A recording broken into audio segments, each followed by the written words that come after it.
Bom, então vamos lá. Na semana passada e na última aula, a gente vinha estudando a questão dos segmentos vocálicos. Vimos a questão da altura, né, da movimentação da língua para cima, que fazia a altura da vogal, e também o avanço ou recuo da língua e o arredondamento dos lábios, semana passada.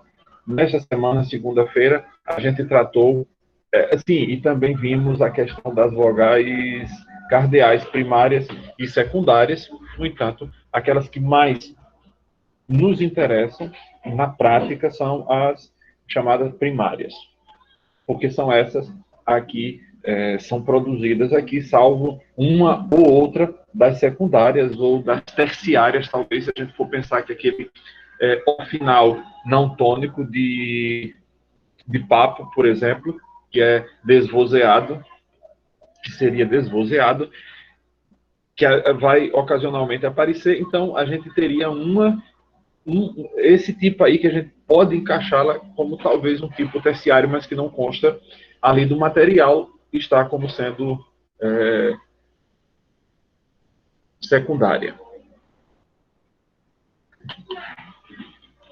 Então, hoje o que a gente vai ver, os encontros vocálicos. Não é, espera-se pelo menos que seja, não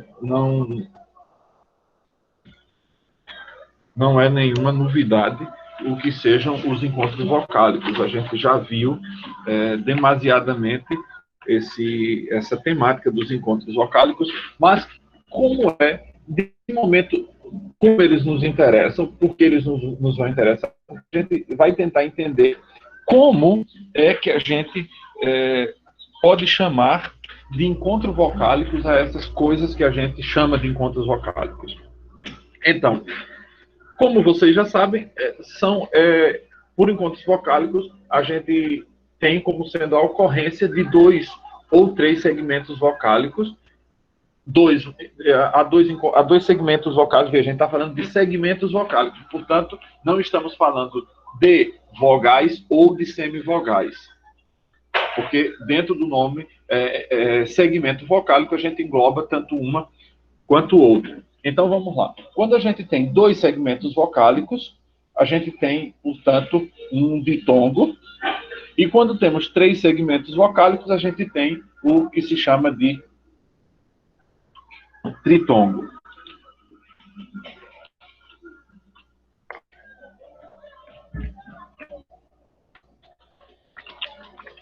Só um instante, viu?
Geralmente, esses encontros vocálicos são formados pelas vogais alta, anterior e posterior.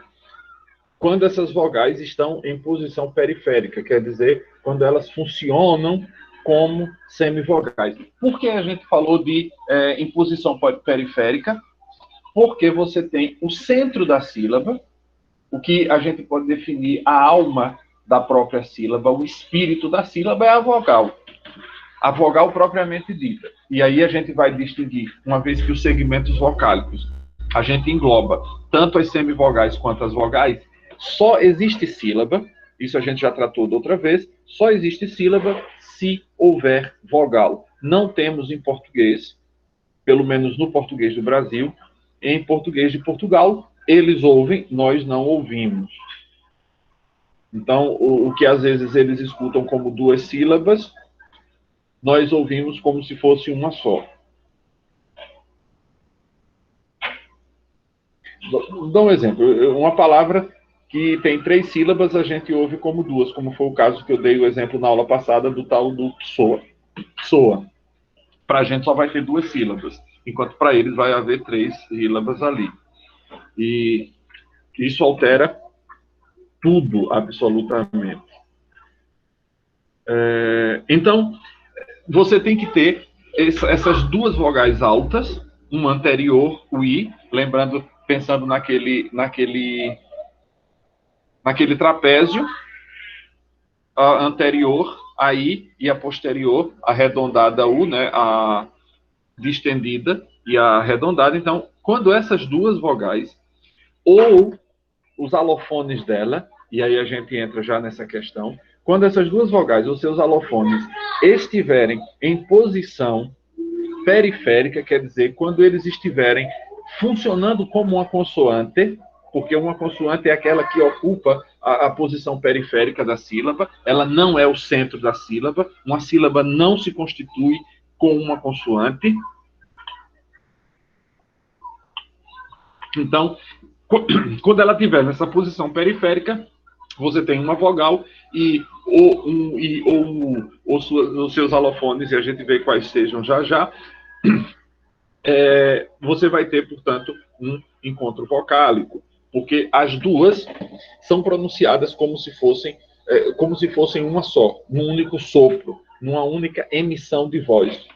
Aquilo que os medievais, especialmente alguns medievais, chamavam de flatus vocis, um sopro de fala, um único sopro de fala. E é isso justamente o que vai acontecer.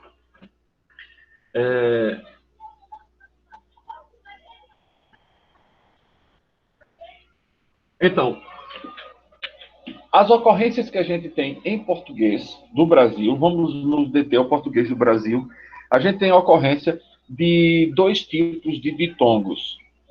Aqueles em que existe a vogal e mais a semivogal, ou o contrário disso, né? A semivogal mais a vogal. A esse primeiro, que parte da maior, que é a vogal, para a menor, a gente chama isso de ditongo decrescente, porque ele sai da vogal para a semivogal.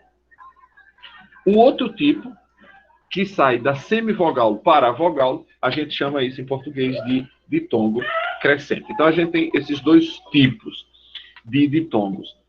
As autoras vão fazer uma observação um pouquinho mais dentro dessa consideração do ditongo, com a qual eu, sinceramente, não concordo. Você tem, por exemplo, o ditongo decrescente na palavra Deus, meu, seu, porque o E ali é o centro da sílaba, enquanto o M e o U fazem parte da periferia. Eles estão ao redor do principal ali, que é o som vocálico E. Então, alguns autores vão sugerir, com base histórica, eu não tiro o mérito dessa historicidade, o que eu fico pensando é até que ponto a gente pode simplesmente considerar esse efeito histórico do processo de evolução e chamar um grupo de ditongos de ditongos verdadeiros e outros ditongos o único ditongo que a língua, se a gente pensar, por exemplo, de todo o processo, desde o latim até aqui, a gente vai chegar à conclusão que somente o ditongo crescente é o verdadeiro ditongo. Eu não vou tecer ainda uma consideração, eu vou esperar chegar no outro tópico, porque aí é quando eu vou criticar essa visão de ditongo verdadeiro.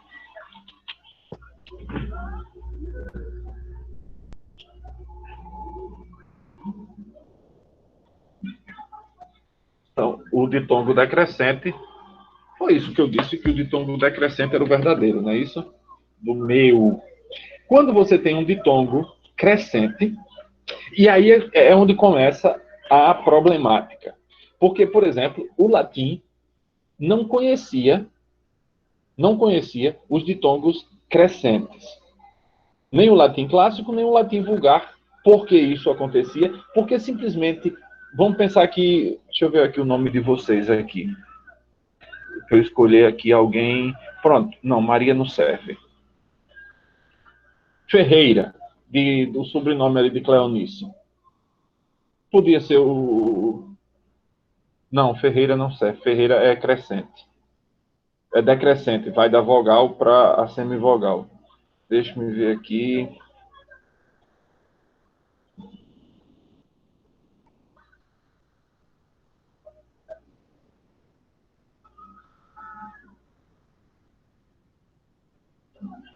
Antônio, o I e o O, que é um ditongo crescente, sai de uma semivogal para uma vogal.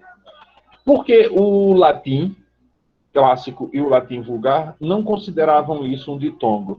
Porque a regra do latim diz o seguinte: se o som I ou o som U vier antes de uma vogal, ele é uma consoante. Portanto, uma vez que o latim, lembre-se, não distinguia, não havia o som de V, esse V fricativo que a gente tem, não existia no latim, nem existia esse som J, do J. Simplesmente eram pronunciados os dois, como ainda hoje se faz tanto no italiano quanto no alemão. A consoante J, na escrita J, como a gente a escreve, eles pronunciam como se fosse um I. Você vê no alemão o nome, sei lá, Jesus é escrito com J, mas é lido Jesus. Jesus. No italiano, rarissimamente se usa, e às vezes, quando usa, que são nomes estrangeiros, eles procuram reproduzir com dificuldade esse som G, que não existe esse som na língua italiana, então eles têm alguma dificuldade. Mas existem algumas palavras antigas em que o som J, a letra J estava escrita, mas ela é pronunciada como um I. Tanto que o nome da letra em italiano é I lunga, um I mais comprido. Então, no processo de evolução, esse Antônio, assim como Márcia, assim como... não eram considerados como sendo vogais, porque eles eram consoantes. Seria como se a gente hoje tivesse que evoluir isso e chamar de antonjo. Porque esse I necessariamente viraria um J, assim como em Iesus, do latim, esse I transformou-se num J, porque ele era consoante, tanto no latim quanto no grego. Vocês entenderam até aí a questão do porquê o ditongo, historicamente, o ditongo crescente não seria um verdadeiro ditongo? Por favor, manifestem-se.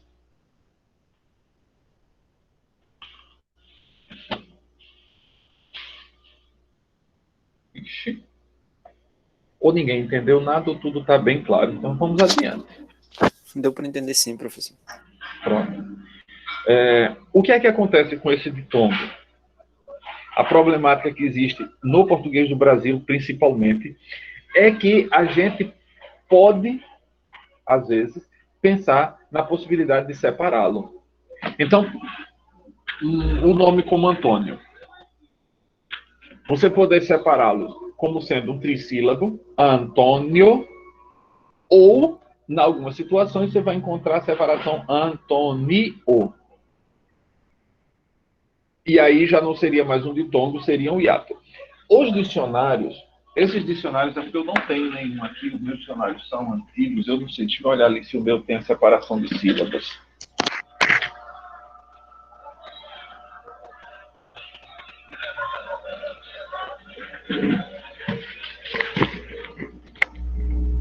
Tem não.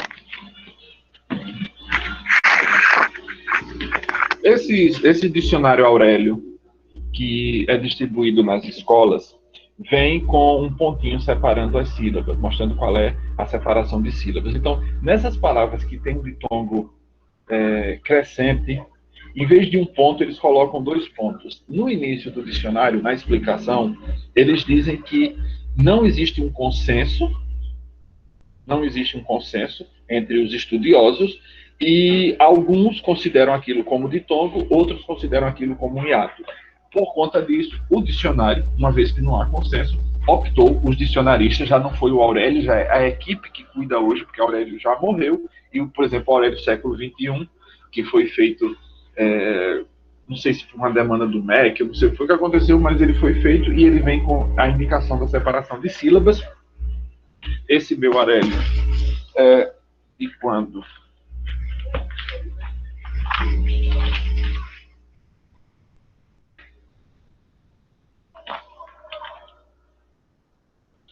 O meu é de 86 e não traz isso. Então, e outros mais antigos que eu conheço também não trazem essa indicação de separação de sílabas, era somente para esses dicionários chamados dicionários escolares.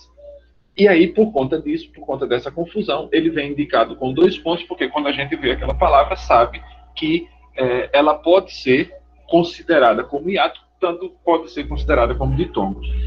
Qual é a problemática prática disso? Se numa prova tiver uma palavra como um ditongo decrescente, supondo ela ali tratasse de um ditongo, e você assinalar uma opção em que ele vem indicado como se fosse um hiato,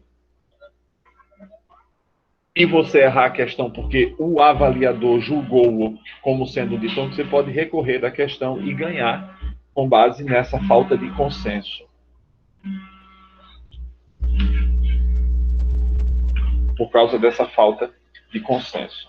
E aí, mas a problemática toda é histórica. O que é que eu acho que deve acontecer? Não, eu acho que toda a questão histórica é importante, mas a gente tem que ver como isso vinha sendo julgado antes, como dentro do espírito do processo já dentro do português do Brasil, como isso vinha sendo julgado.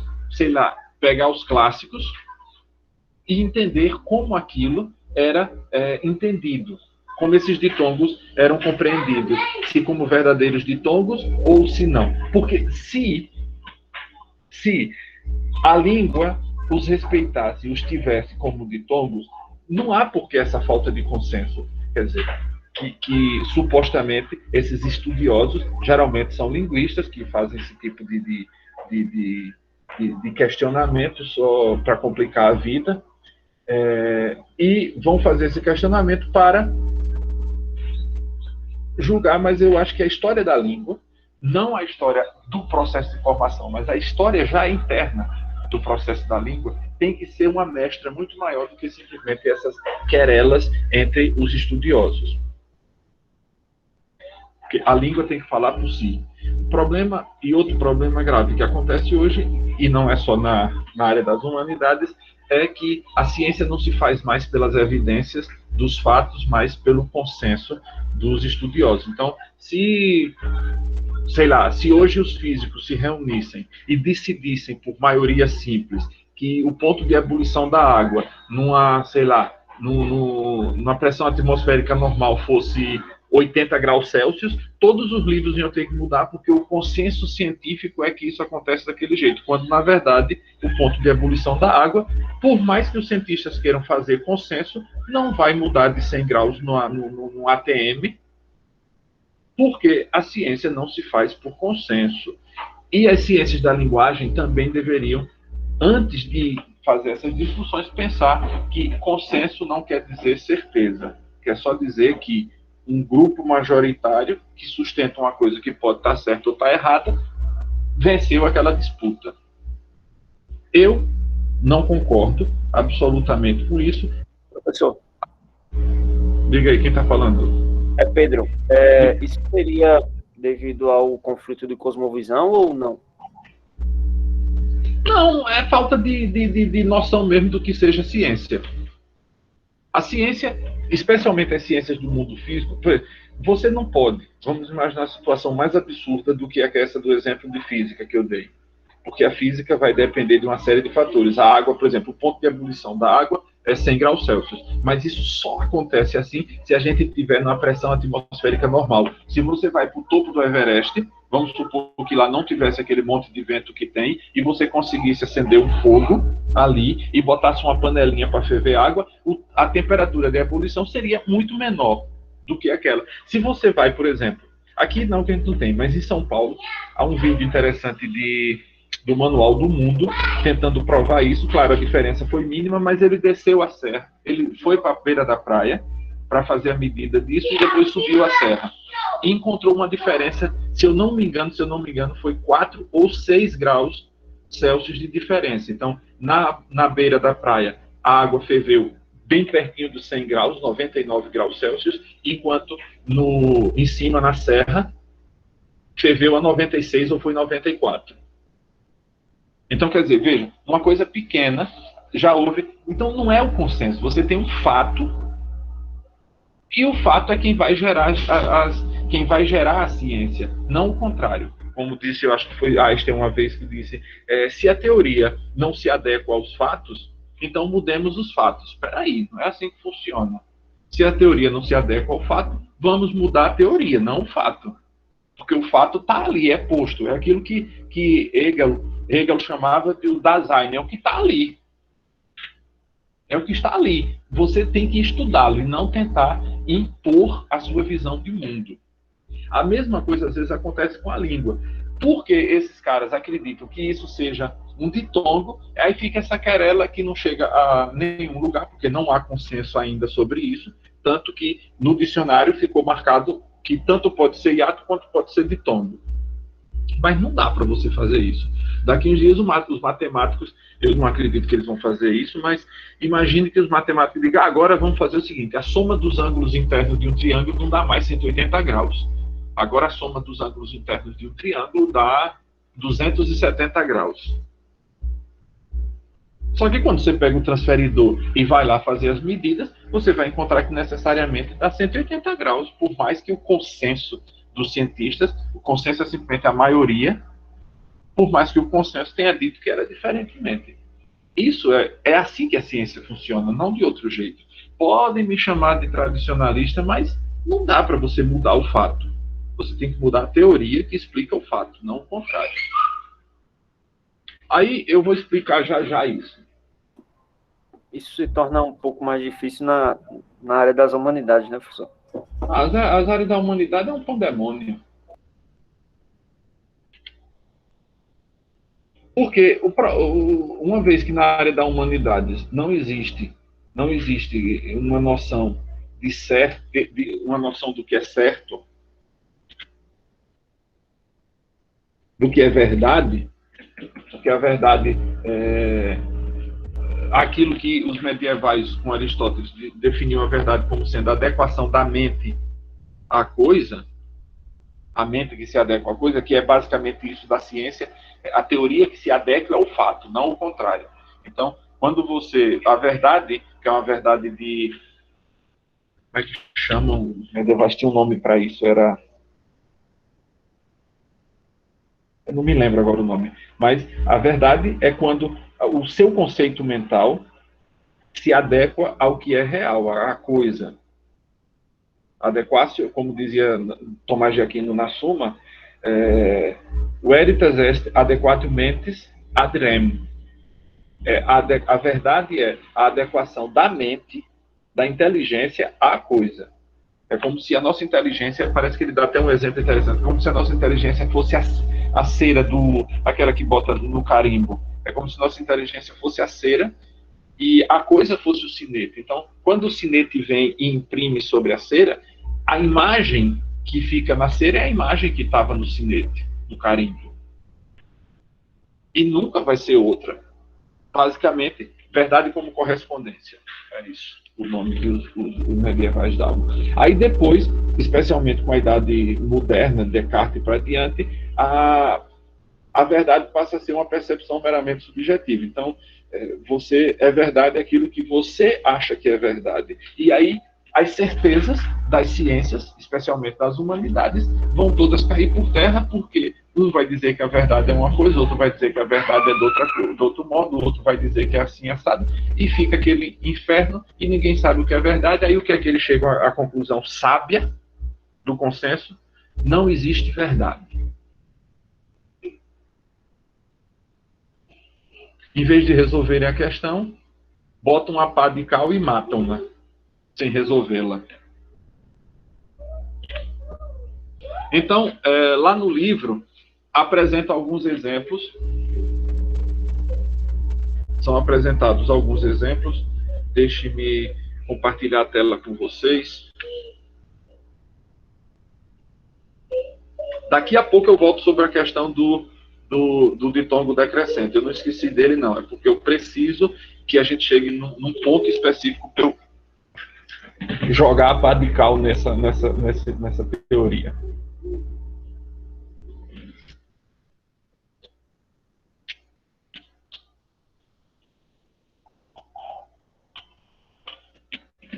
Já está aparecendo para vocês?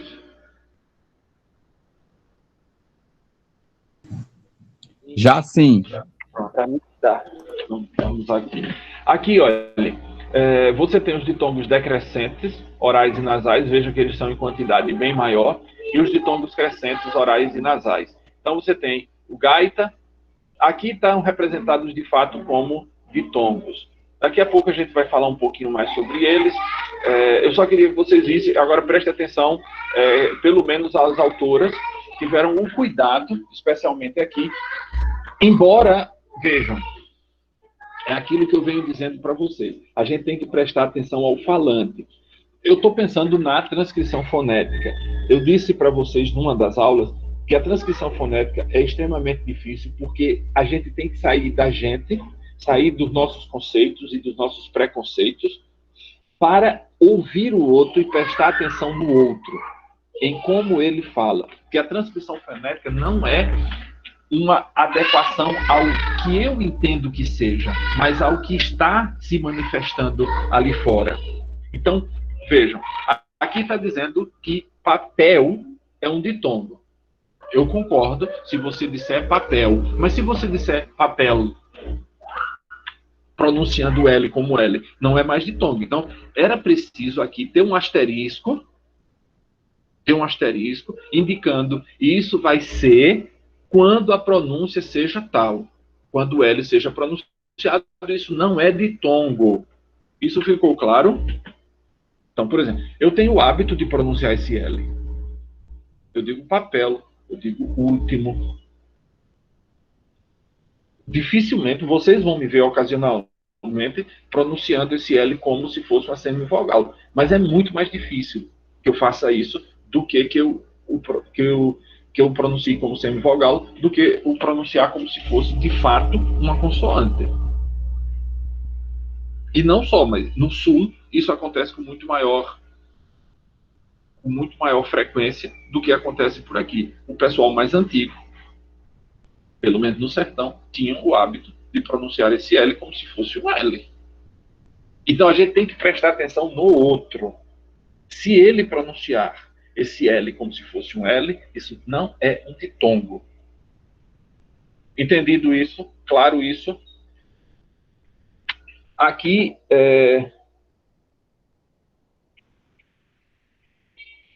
elas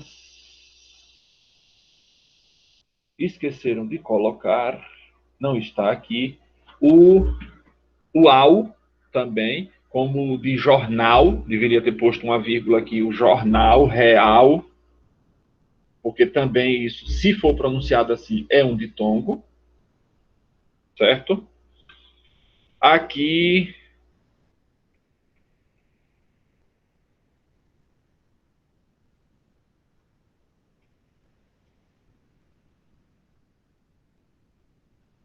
não, tá certo. Isso aqui, cadê?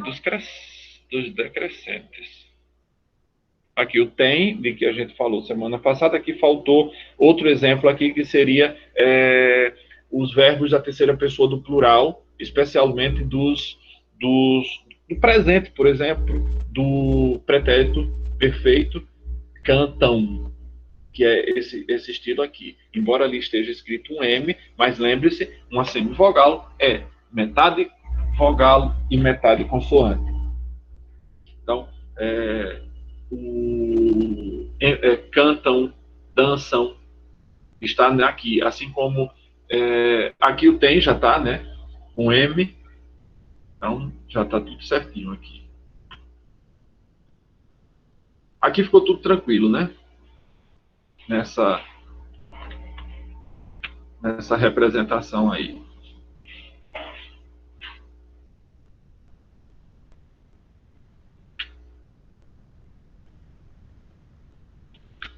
Agora vai começar a parte que me interessa, que é um dos metaplasmos. Se vocês assistiram àquela aula que eu deixei lá sobre os metaplasmos, um deles é a monotongação. A monotongação é uma coisa que vem ainda acontecendo na língua. Quando a monotongação é possível? Quando você consegue transformar um ditongo em um monotongo. E quando isso acontece, normalmente a semivogal não é pronunciada. Vamos pensar de novo o nome Antônio. Qual é a forma, vamos dizer, qual é o diminutivo familiar de Antônio? Não, o pessoal, tem uns que chamam ainda assim, não sei se vocês nunca ouviram, mas eu escuto bastante. Algumas pessoas chamam outro de Ontônio. Cadê a semivogal? Transformou o N de nio em nho.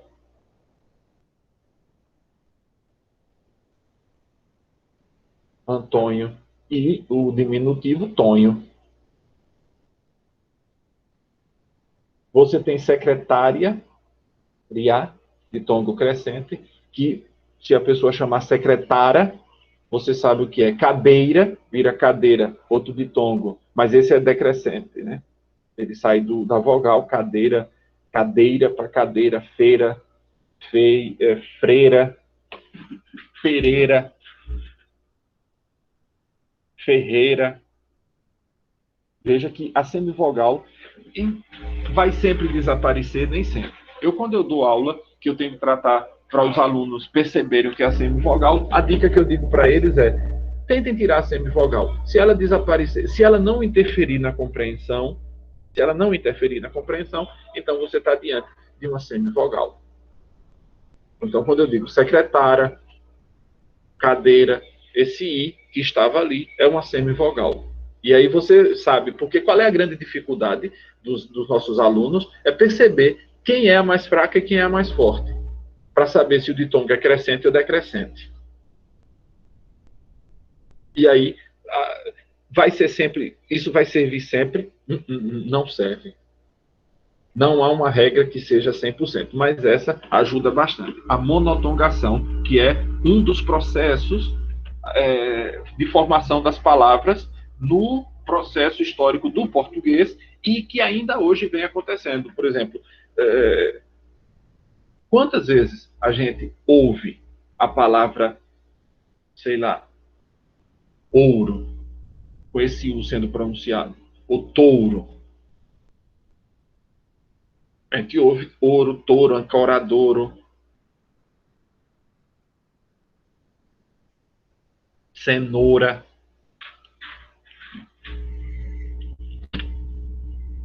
Porque esse processo acontece. Então, essas autoras sugerem umas coisas interessantes. Elas dizem que frequentemente, vou citar, isso está na página 43, frequentemente monotongam-se os ditongos ai, ei e ou. Quando os dois primeiros estiverem diante de sh, g ou ure do TEP, né? Tipo feira, esse R com uma vibração só, o TEP. Então você tem os exemplos que elas dão aqui, né? Peixe, peixe. Queijo, queijo. Freira, freira. Pereira, olha o TEP ali, Pereira. Ferreira, Olha o TEP de novo, Ferreira. Então, ouro, ouro, cenoura, cenoura. Diante do... elas conseguiram perceber que diante desses três sons, sh, j, r, esses ditongos, ai, ei, ou, se monotongam em a, e, o. Deixe-me compartilhar outra tela com vocês.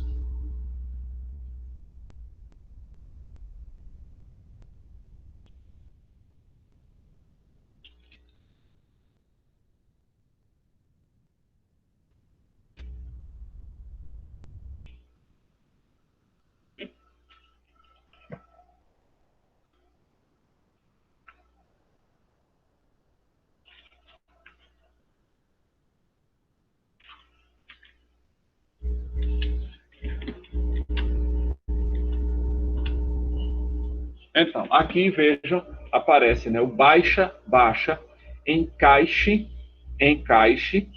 Veja aqui o sinal da sílaba tônica, né, baixa, baixa, encaixe, encaixe, encaixe, sai. Esse daqui não se monotonga, porque vejam que não há ocorrência de nada aqui que justifique a monotongação. Mas em peixe, olha aqui, o ch, peixe, peixe. Roteiro, olha aqui o TEP, roteiro, roteiro. Deixa ela pronunciar isso forte. Botou aqui como se fosse roteiro, roteiro. É assim que está escrito aqui, viu? A gente aqui no Nordeste pronuncia isso aqui, quando fosse a transcrição, a gente poria um H aqui, que é a indicativa do ro. Então aqui está escrito roteiro. Aqui, olha aquele ozinho que a gente viu segunda-feira, né? Que é um desvozeado. O TEP e o ditongo. E o que vai acontecer quando o TEP está aqui? A monotongação. Pensei, não vai haver, porque não existe o som que faria a monotongação acontecer. Que sons são esses? Sh, j, r. Solto, pronunciando o L como vogal, né? Solto. Por que não acontece?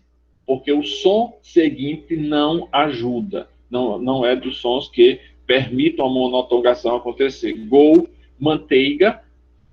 Mas aqui, veja, você não tem o som J, mas a monotongação acontece. Manteiga.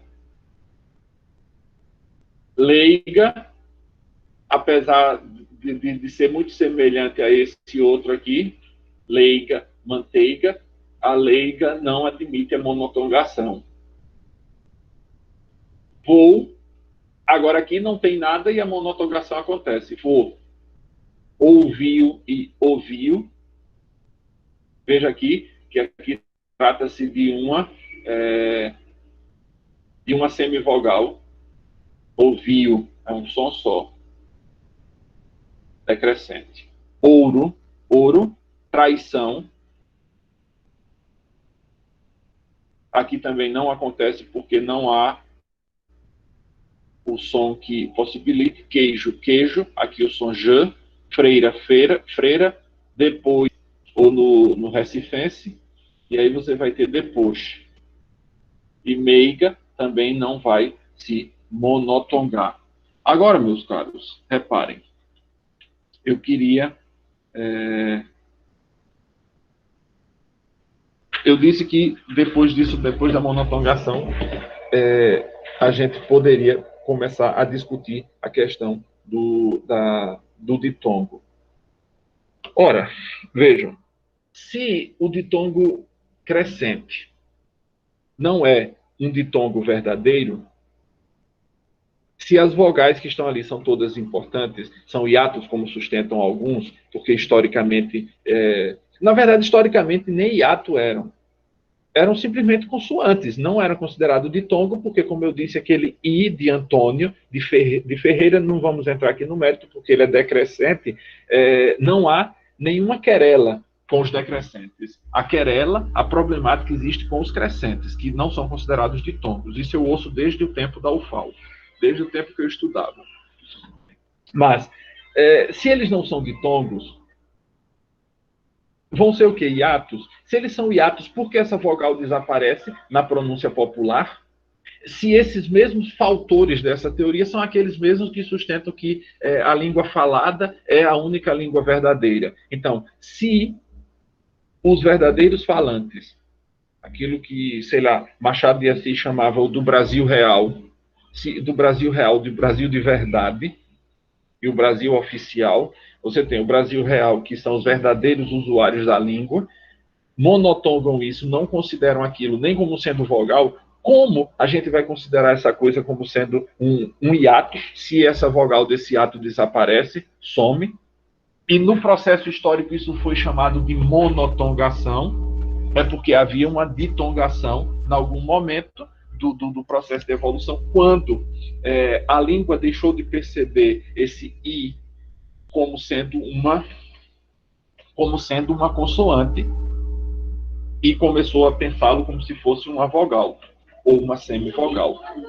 Então, para mim, por isso, eu não considero que seja um hiato, como pensam alguns. Para mim, continua sendo um ditongo verdadeiro. Para mim, continua sendo um ditongo por essas razões que expus.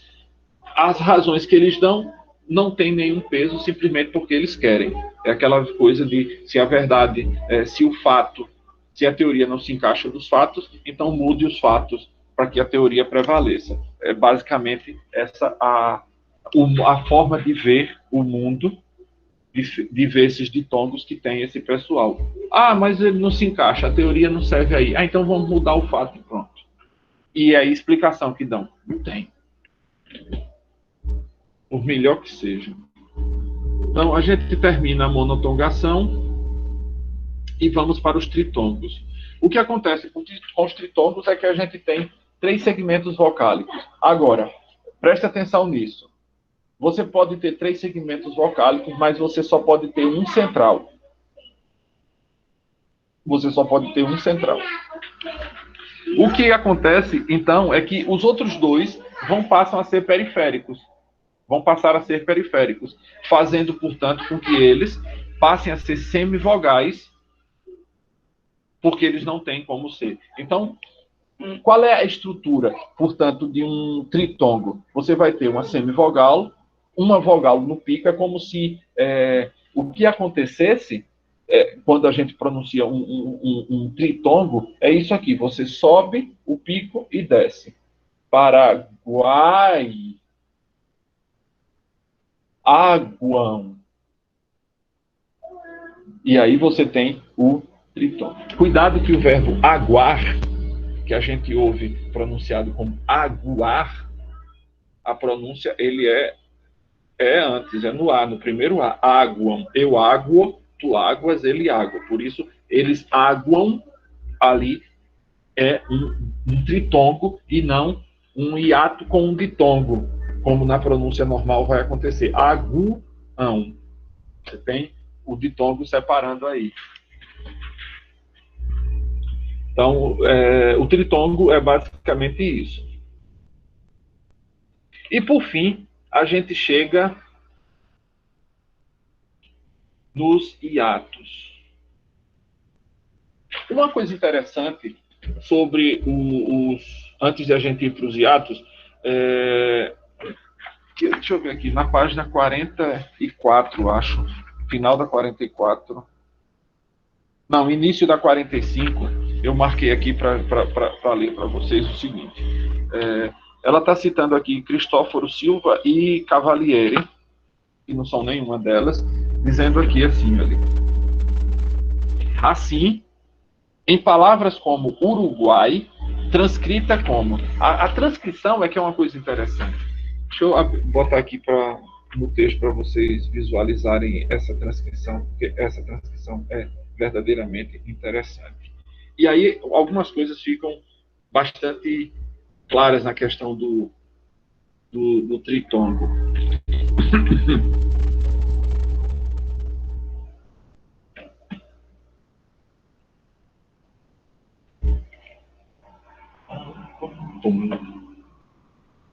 Você bem sabe, eu não me prometi mariposas.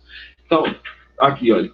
Assim como em palavras como Uruguai, transcrita aqui, tá? A transcrição. Vejam, eu queria que vocês vissem. Deixa eu aumentar aqui para facilitar a visualização. Estão vendo aqui?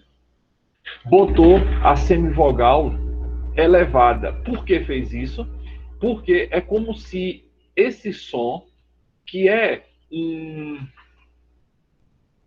fosse considerada como se fosse um dígrafo. Quando a gente considera como um dígrafo, quando o U não é suado, como em guerra, por exemplo, ali é um dígrafo.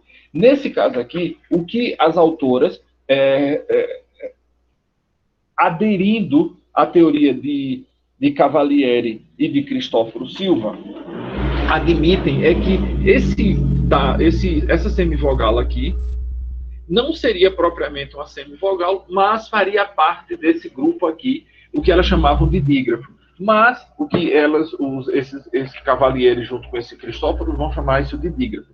Mas qual é a característica do dígrafo? É que você tenha duas consoantes pronunciadas como uma só. Quando você tem o A, você não tem dois sons pronunciados independentemente.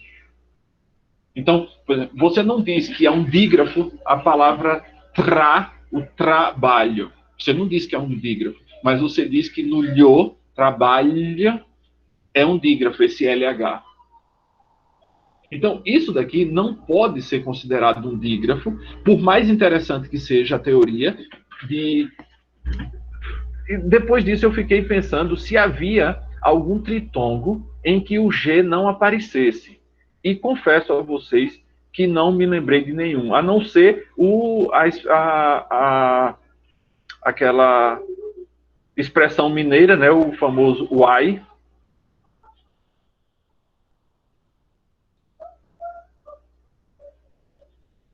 Aí ele vai sustentar que se trata de uma velar arredondada, essas coisas que esse povo gosta de inventar. Então, eu parei o compartilhamento e vou precisar compartilhar outra tela já com vocês. Então, com isso daí, a gente... Ah, não, tem os hiatos. Eu já ia pular os hiatos.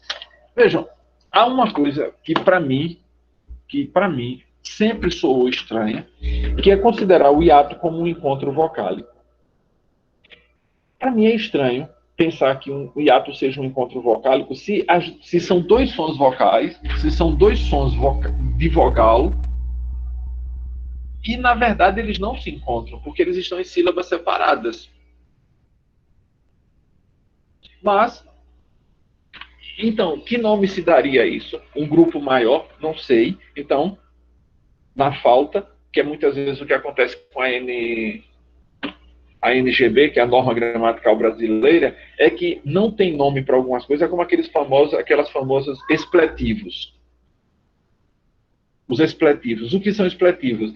É um grupo de palavras que a gramática e os gramáticos não sabem até hoje onde colocá-los, aí chamam de expletivos. Porque não sabe se são advérbios, se são conjunções, se são... Não sabe o que são. Até hoje, aí tem essa categoria à parte para botar esse bolo de coisa que ninguém sabe o que é até hoje. Aí, como a gente não sabe como classificar de verdade o hiato, diz que eles são encontros vocálicos. Mas, porque a gente pensa, e aquilo que eu já disse em outra aula, a gente tem que separar. Não, quer dizer, na verdade, eu não sei se eu disse aqui ou se eu disse no nível médio, eu não me lembro disso, mas vou dizer agora, se eu já disse, vocês lembram. Que quando a gente vai considerar essas coisas, hiato, ditongo, tritongo, a gente tem que pensar na fala e não na escrita. Porque a escrita não é aquilo que é o mais importante.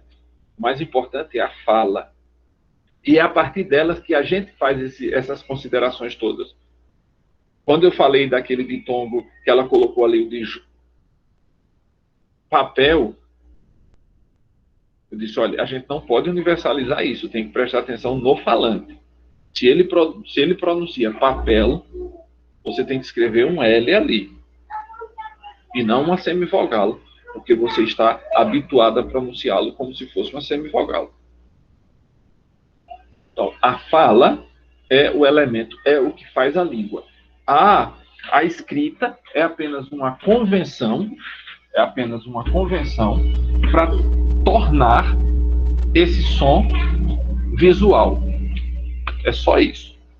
Por isso que a fala evolui numa velocidade muito maior do que a escrita. A gente passou, olha, só para vocês terem uma ideia, desde 1997, discutindo esse acordo ortográfico que entrou em vigor em 2017. 20 anos discutindo esse acordo que entrou em vigor e Portugal já quer sair dele porque não concorda com ele. Algumas coisas eu acho que foram muito boas, como, por exemplo, a tirada do acento de palavras como assembleia, centopeia, porque você aprende que as paroxítonas terminadas em A não são acentuadas.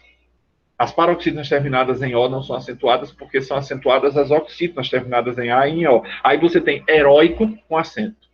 Aí você tem assembleia com acento, quebrando a regra das paroxítonas. Aliás, quebrando a regra das oxítonas. Mas é porque é um ditongo aberto tônico. Não justifica isso. Agora, para mim, a maior burrada, o maior erro desse acordo ortográfico foi ter tirado o trema. Porque o trema não é um sinal, não é um acento, é um sinal diacrítico. Ele está ali para dizer a você que aquela vogal sobre a qual ele está, que a gente chama de trema, mas o nome dele é sinal de diérese. Sabe o que significa isso? Sinal de separação. Ele está ali para dizer, olha, está vendo esse U sobre o qual ele está posto? É para ser pronunciado. Os espanhóis, em espanhol se usa o sinal de diérese ainda hoje. E aí você tem que conhecer todas as palavras agora, e toda vez que encontrar um QUA, um QUA não, porque o QUA sempre vai ser, mas tem um Q1E e um QUI, você vai ter que ir ao dicionário para saber se é pronunciado esse U ou não, se a palavra for desconhecida. E com o trema, você já via, já estava óbvio que era. Mas Portugal não usa, né? Aí, para eles não ficarem com raiva, terem que usar o trema depois de mudarem tanta coisa na língua, aí disseram, não, vamos botar o trema para baixo.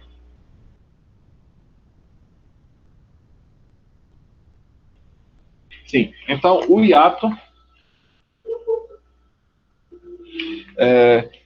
as autoras fazem umas considerações ali interessantes, né? Diz assim que temos hiatos nas seguintes sequências. Ela apresenta 6 sequências em que existem hiatos. Entre vogais, ambas átonas, aí tem a palavra caatinga. Como regra, a gente vai estabelecer o seguinte, que é uma regra bem mais simples. Toda vez que você tiver 2 sons vocálicos iguais, um junto do outro, você tem obrigatoriamente um hiato. Caatinga, saara, cooperar. Não interessando se eles sejam os 2 átonos, um tônico, o primeiro tônico ou o segundo tônico. As considerações que elas vão fazer aqui é dentro dessa ideia. Então, você tem entre vogais iguais, átonas, caatinga, coordenação, acento tônico está lá no fim. Aí, o segundo tipo, ele diz, entre vogais iguais, em que a segunda é tônica, aí botou alcoólico e xiita. O terceiro, entre vogais iguais, sendo a primeira tônica. Então, veja, a gente tem entre vogais iguais, sendo todas 2 átonas, entre vogais iguais, sendo a segunda tônica, entre vogais iguais, sendo a primeira tônica, aí tem voo, de voar, né? O voo, e veem, creem. Quarto exemplo, entre vogais diferentes, átonas todas 2, aí você tem doação e estereótipo.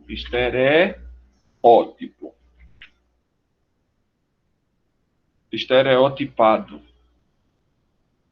Entre vogais diferentes, sendo a primeira tônica, Maria, pavio. E entre vogais diferentes, sendo a segunda tônica, hiato e freada. O pessoal antigo ainda bota um i aí no meio, né? Uma freada. Tanto que você tem a palavra de freada, o substantivo é freio. aparece um I. Antigamente era escrito sem esse I. Mas como todo mundo pronunciava, terminaram colocando o I na grafia.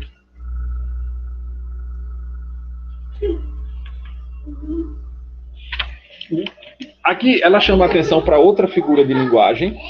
Nisso diz, quando as vogais, olha, os hiatos precedentes, os itens A e B, que tratam de duas vogais átonas, sendo o primeiro, o A, duas vogais iguais, ambas átonas, e a letra B de duas vogais iguais, sendo a segunda átona, ou sendo a segunda tônica. Então, os exemplos eram caatinga e coordenação. Elas sugerem, e eu achei extremamente interessante isso, um outro fenômeno, um outro metaplasmo que é chamado crase. O que é crase? A gente chama de crase aquele sinalzinho. Aquele sinal não é crase. O nome do sinal é acento grave. O acento grave. Crase é o nome do fenômeno. Crase em grego significa fusão. Então, você tem crase quando você tem sons, por exemplo, pensando na linguagem, quando você tem sons que se fundem num único som. Então, isso normalmente vai acontecer em sons diferentes. Quando você está falando dos monotongos, não é uma crase. Não é uma crase. Porque você tem um ditongo, e esse ditongo que deveriam ser pronunciado em dois sons com um único sopro, você deixou de fazê-los com um único sopro. Com o hiato, você tem dois sons vocálicos pronunciados, cada um com um sopro diferente. Caatinga, alcoólico. Então, no primeiro caso, são dois. O nome ditongo em grego significa dois sons, diftongo. Dois sons com um único sopro, e no hiato é uma quebra. Hiato é uma quebra. Então, você tem um som vocálico com um sopro, com uma emissão de ar, e outro som vocálico com outra emissão de ar. O fenômeno da crase, então, vai pegar essas duas emissões distintas e juntá-las numa só. Por isso que a monotongação é uma coisa, era um único sopro com dois sons que se fundiam num só, e aqui são dois sopros distintos que se fundem num único sopro. Então, você tem caatinga, que vai virar catinga, na pronúncia, e você vai ter coordenação, que vira coordenação. E no exemplo B, que elas aduzem, é o de alcoólico, que vai virar alcoólico, e o xiita não muda.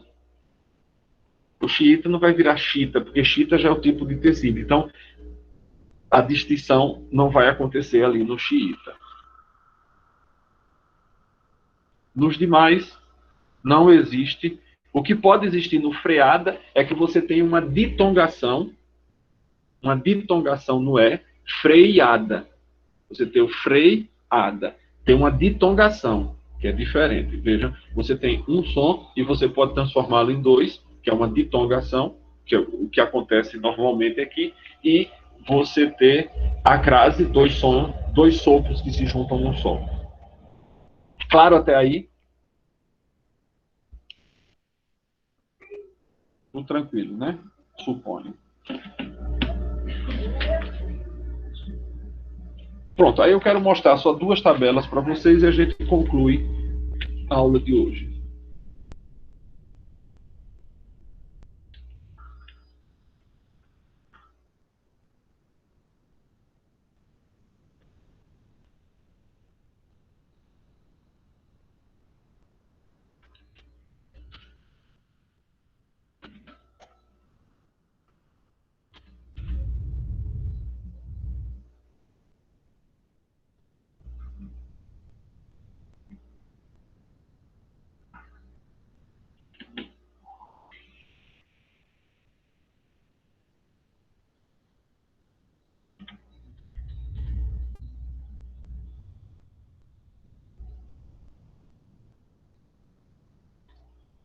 Aqui é melhor a visualização mais ampla.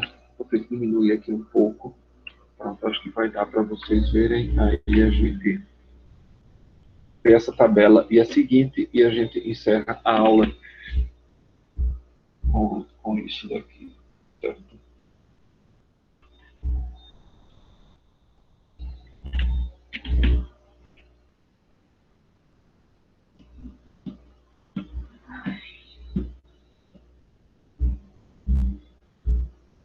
barzinho aqui na frente de casa tá danado, tocando só musiquinha boa. Bom, tá aqui, olha. A gente tem, aqui a gente está pensando no tipo de vogal, né? Pós-tônica, tônica e pré-tônica. Então, a tônica, aqui vem depois da tônica, e a sílaba antes da tônica. E aí você tem as 4 alturas da língua, né? Alta, média, baixa e baixa. Naquele esquema, vejam aqui, que a gente já conhece. Pré-tônica, as não arredondadas e arredondadas, aqui no caso não vai aparecer, aqui você vai ter arredondada e não arredondada.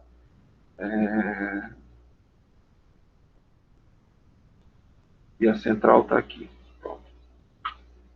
E U, as vogais que podem ocupar, vejam, na sílaba pós-tônica, talvez seja interessante a gente olhar mais bem isso, porque essas aqui estão óbvias. A gente tem que ver esses asteriscos aqui, esses 2 asteriscos,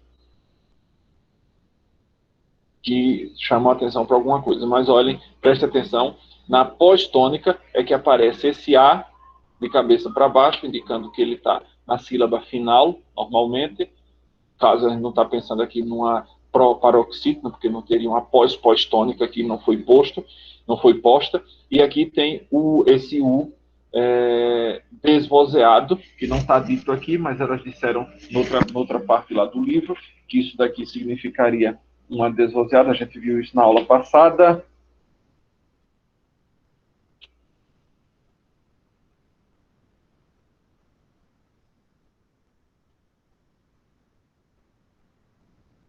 Página 41.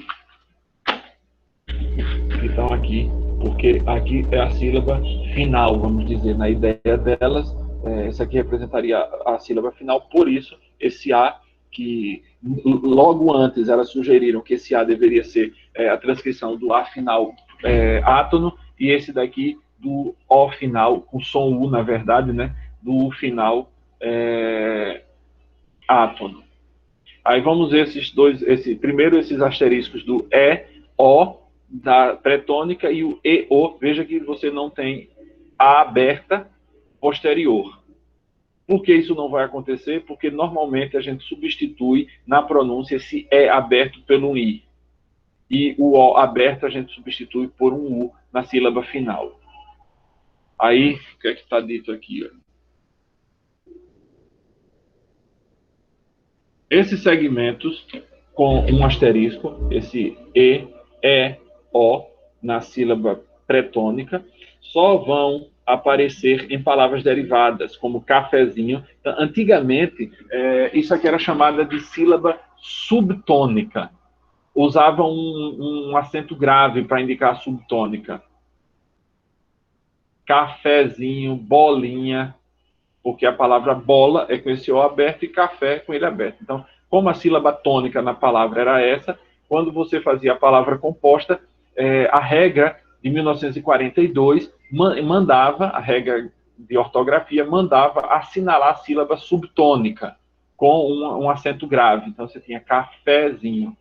O espanhol ainda hoje acentua a sílaba tônica, mas só que ele não bota acento grave, ele bota o acento agudo mesmo. Então, quando você tem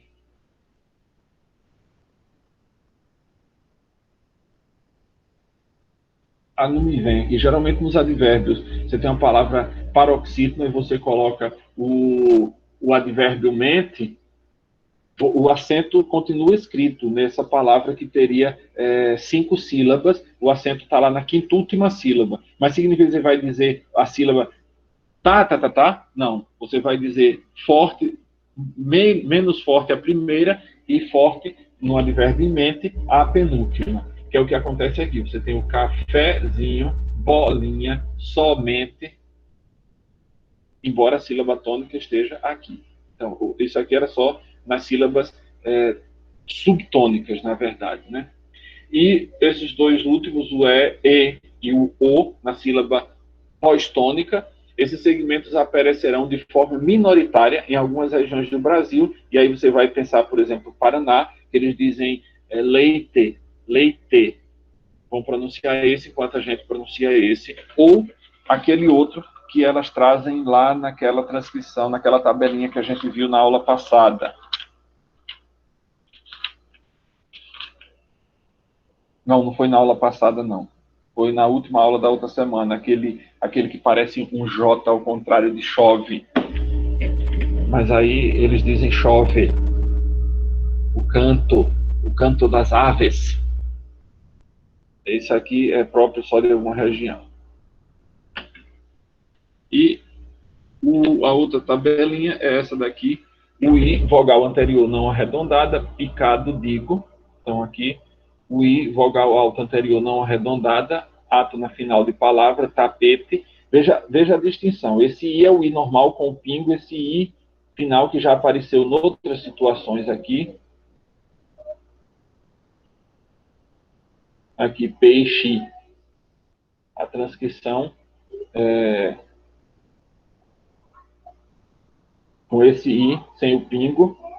Terei, tapete, leite. Leite, no caso da região delas, né? Pezinho. Aqui, obviamente, a ideia é que esteja pronunciado isso aqui. Então, quando a gente vai ler isso daqui, vai dizer pezinho, pezinho, e não pezinho. Porque se for dessa forma, é só botar um W aqui, que faria, às vezes, de semivogal. Pé, acaba, aqui, o A tônico e o A pós-tônico, né? Átono, mas depois da sílaba tônica e antes da sílaba tônica ele fica igual. Pacata. A ideia talvez seja que esse daqui seja desvozeado, porque é a mesma ideia deste outro aqui.